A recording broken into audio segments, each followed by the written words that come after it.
Like when I first put it in, I put second trace intercepts or 5 and then something. You have to have a 0 in y2. Right? It won't do it if you don't have the 0 in there. Good point. Right? You guys, if you don't have a 0 in y2, this method will not work. Okay? So I know probably several people run into a problem where it won't work when you push these steps. Right? It won't work if you don't have a 0 in y2. Okay? So second trace 5, enter, enter, enter. All right, what's my first 0? All right, 0.2, right? It's very little, very small. It looks like it's on 0, 0, right? That's 0.2, 0. But if I went second graph and looked at my table, I'm not going to see that one, okay? Because this only has whole numbers, all right? It's between 5 and negative 16, okay? So that's why we need to use this way sometimes if it's a decimal. All right, what's the second one? Let's see, can we get to it? So second trace 5. And now I need to use my little arrow key to move over to this side. You're going to use the right arrow. It'll even go down off the screen. Then it's going to come back up eventually. You'll see. Just keep going. It's going way down to under down here off the screen. There it goes. Comes back up. And in fact, I don't even have to put it right on there. I just have to get it closer to this one. Okay. Then when I push enter 3 times, it tells me that other one is 5, 0. You should know 5 is because of factorization on the equation. Right.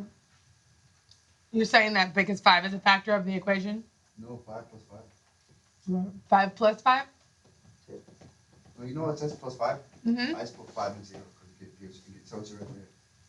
Yeah, but this plus 5 is actually the y-intercept on this one. It just happens to have the same y-intercept and x-intercept, and you can see it on here, actually.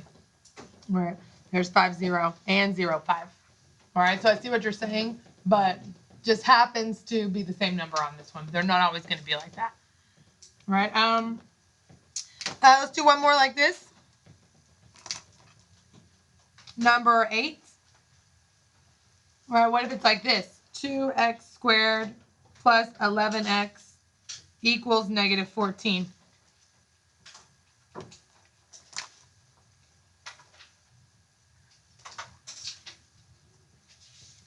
Right, well, what's the first rule of using the calculator? Right, it has to equal 0. Right, so how do we make this equal to 0? What do we need to do with this negative 14?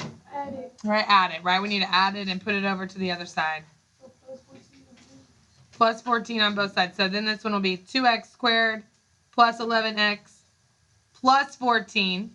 Negative 14 plus 14 is 0. Okay, anytime that you have something on both sides, you need to move everything to one side. Okay, so that it will all match up. All right, yes, ma'am.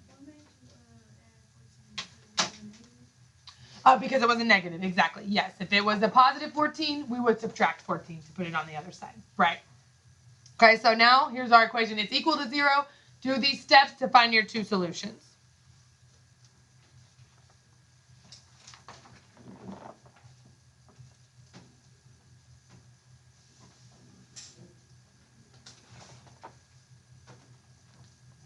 If you're having trouble, please ask me and I'll show you how to do it, okay?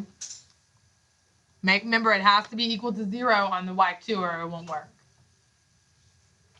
Doesn't it matter which one you put in first? No, great question, right? Ricardo just said, does it matter which one you put first? No, you could have put negative 7, 0 and then negative 1, 0 on that one. It doesn't matter the order, okay? It doesn't matter.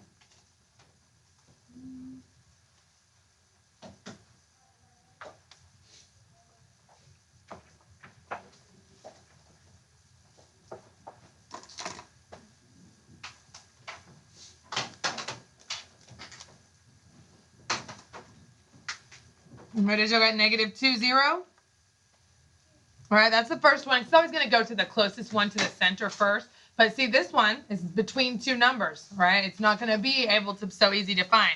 So we'll do second trace 5 and then move my little cursor over closer to that one before I push enter 3 times. And it tells me it's negative 3.5. All right, negative 3.5.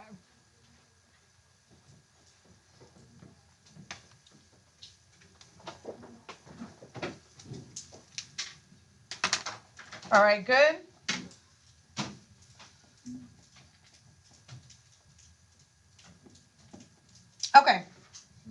I'm realizing now that these notes are super duper long. They have a lot left. So I'm going to cut it short. We're going to do 4 more. Okay, we're just going to do 4 more. Sorry, I'm just like, wow, I didn't realize it would take so long. I must have done 2 days last year. Okay, so we're going to cut it short and just do one more thing. All right, because my notes have like 3 more pages of notes, but we're definitely not doing that. Okay, so last part, we're going to do factoring out the GCF. Okay, all of this is Algebra 1 stuff. Let's see. GCF. Anybody remember what GCF stands for? All right. Good, Kevin got a good memory. Greatest common factor. All right, so we've been talking about factors all class. All right, these are factors.